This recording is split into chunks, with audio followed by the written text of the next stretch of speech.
So I've been listening to Pantera and Dimebag for like a long time. I've watched a ton of videos on YouTube, like dissecting his licks and his style, but I haven't seen anyone like actually go through and dissect his philosophy or his theory about music and playing guitar in general. Funnily enough, he's actually explained his theory and philosophy in several different interviews, but I've collected some clips through the internet and I want to show you what I think about his philosophy.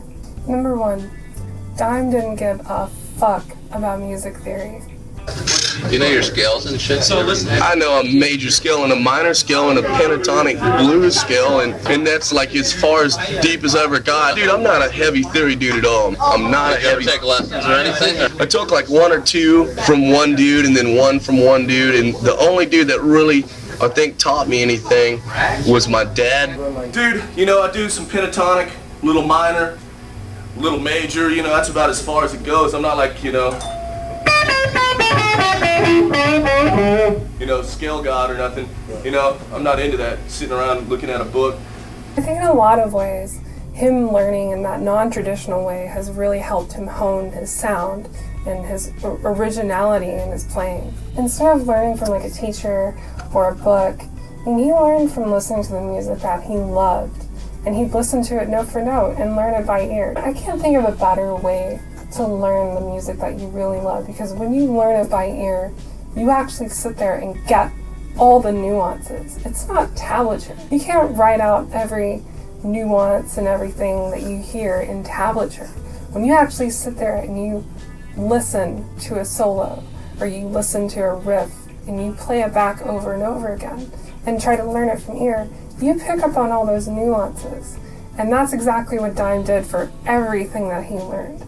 And I think that really contributed to him blending his own original style. Number 2, having soul and actually feeling what you're playing is so much better than just sitting there and shredding your ass off. The guys are just like into the shredding thing. Man, I'm into fucking feel, and I'm into note value, I'm into melody, man. I can still shred. There's no problem doing that shit. I mean, that's like, the shredding, I think, began with people that weren't, I don't want to diss anybody out, but maybe people that weren't talented enough or fucking happening enough to play like lead or to really feel something, where they just took out their aggressions on the guitar and they fucking hammered. I got aggressions just like everybody else, but I have the other side to me too. And it's no secret. I mean, there's tons of guitar players out there that are amazing, and there was no shortage of them in the 80s or 90s. Part of what set Dime aside, in my opinion, is his ability to give such feeling and soul to his leads. Metal and soul were not terms that were used interchangeably. That sort of leads me to my next point. Number 3, Texas musicians just have this sound that it's just so unlike anywhere else.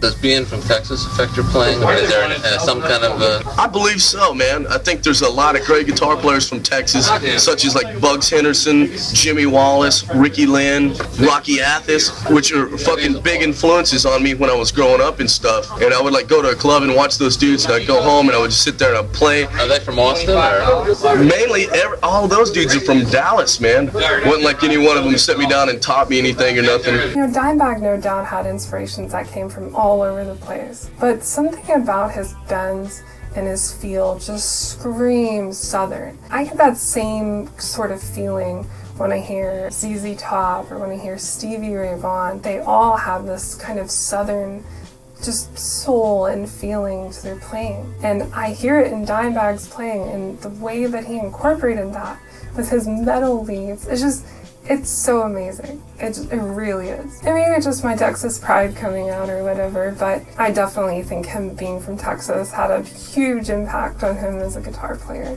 Number 4, Dimebag and Pantera prioritize grooves and hooks over being just fast and technical.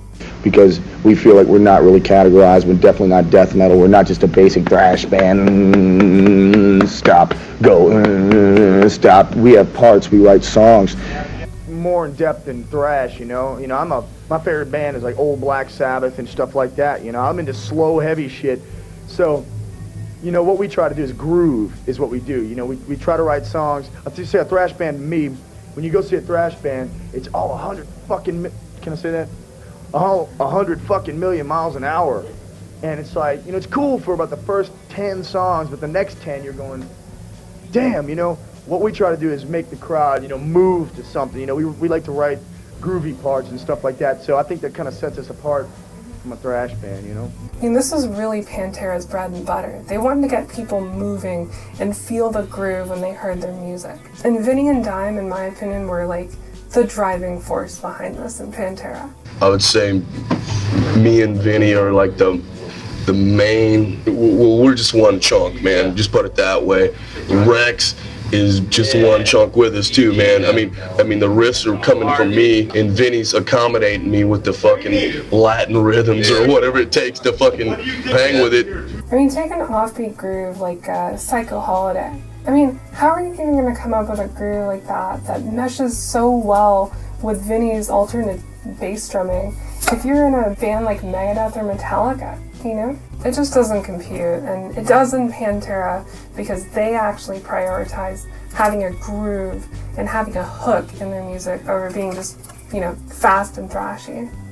And lastly, number 5, guitar playing should be band-oriented, not just like centered around one guitarist.